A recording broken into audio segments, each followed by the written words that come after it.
On the 6th of November, I was watching the 2024 election, hopeful for the tight nail-biting race that all media and news outlets had promised for months. No one could predict the winner, and the swing states are ridiculously close.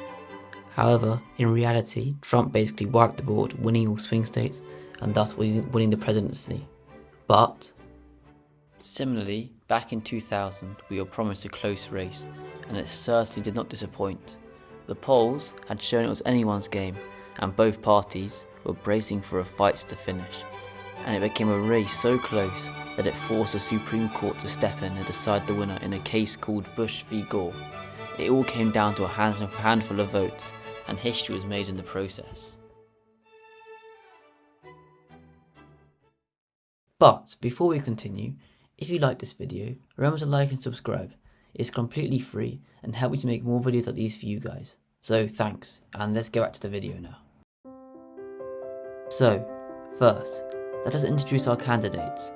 On one hand, our Republican candidate, George W. Bush, the governor of Texas, and on the other hand, Al Gore, the vice president under the Clinton administration. Bush presented himself as a compassionate conservative, with a focus on tax cuts, education reform, and restoring honor to the White House. Gore, a Democrat, campaigned on continuing Clinton-era economic policies, expanding healthcare, and taking stronger action on climate change. Under the Clinton administration, the country was seemingly entering the 21st century in a strong economic state. However, a recent sex scandal with Monica Lewinsky, also the Whitewater controversy, Travelgate, Vince Foster's death, and Filegate prompted Al Gore to make the decision to campaign without the aid of Bill Clinton. November the 7th, 2000, election night. People are flocking to the polling stations to cast their vote. Throughout the election campaign, media outlets had promised the country a close race, and throughout the night they had seemingly got it spot on, but one state was causing major problems for the final election result, Florida. At around 7:50 p.m. Eastern Time, major news networks announced that Florida had gone to Al Gore. However, as voting continued, it became clear that it was much closer than anticipated, and so around 10 p.m. Eastern Time, they retracted the call to give Gore Florida, and instead at 2:16 a.m. Eastern Time, with Bush leading by about 100,000 votes, Florida was projected for George Bush, giving him the presidency. However, the 4 counties left to count were heavily Democratic, and so, even though Al Gore had conceded the election, further counting reduced the margin to 600 votes, and so Al Gore called up George Bush to rescind his concession. And so, according to Florida state law, there was a mandatory recount, and by November the 10th, the recount had been completed, and Bush's lead was at 327 votes. The recount showed the margin to be razor thin, even smaller than the actual election, so Gore requested hand recounts in 4 counties, Broward, Miami-Dade, Palm Beach, and Volusia, which Bush and his team contested, saying that they had won the election, and that different counties adopted varying standards to interpret these ballots, resulting in inconsistent methods to assess voter intent. Bush's legal team argued that these inconsistent standards violated the Equal Protection Clause of the 14th Amendment, which guarantees that no state shall deny any person equal protection of the laws. Furthermore, Florida's Secretary of State Katherine Harris said that she would reject any revised votes if they had not been turned in by 5 p.m. on November the 14th.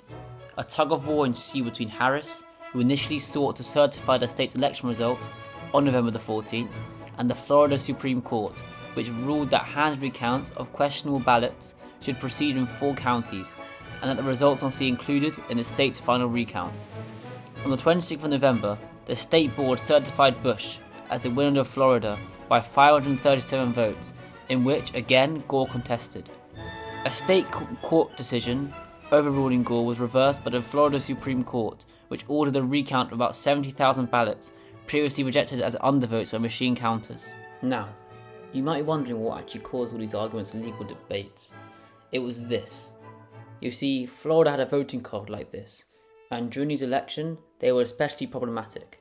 They involved punching a hole into the ballot, but the main problem was that they could sometimes be hard to read where the hole had been punched. As a result of this, 3 phrases became very famous during these dealings: hanging chads, a voting card that had not been punched all the way through; pregnant chads, a voting card that was bulging but not pierced; and dimple chads, voting cards that had not been punched. Furthermore, in Palm Beach, there were such things called butterfly ballots. On December the 1st, the country still had no president, and so the election went to the Supreme Court in a court case called Bush v. Gore. On December the 11th, 2000, the case was eventually heard at the Supreme Court, and in a controversial 5-4 decision, they halted the recount on December the 12th, 2000, on the grounds that the varying standards among counties did indeed violate the Equal Protection Clause. This decision from the Supreme Court gave Bush the election by 537 votes, and he was voted in as the 43rd President of the United States, and Gore had no option but to concede the election. Good evening. Just moments ago, I spoke with George W. Bush and congratulated him on becoming the 43rd President of the United States. And I promised him that I wouldn't call him back this time. The 2000 election brought into question the Electoral College system, as Bush had won the election without actually winning the popular vote, similar to Trump in 2016. It was one of the 5 times in US history where the president had won the election without actually winning the popular vote. Furthermore, Congress passed the Help America Vote Act, or HAVA, in 2002, which provided funding for states to modernise their voting equipment, improve voter registration systems, and establish minimum election administration standards. That was the 2000 election, still seen as controversial even today, and one that calls for people to look at the Electoral College system and perhaps reform it. So, what would you do in this situation? Would you simply abolish the Electoral College system, or simply reform it? Comment down below your answers. I will leave you with one last comment.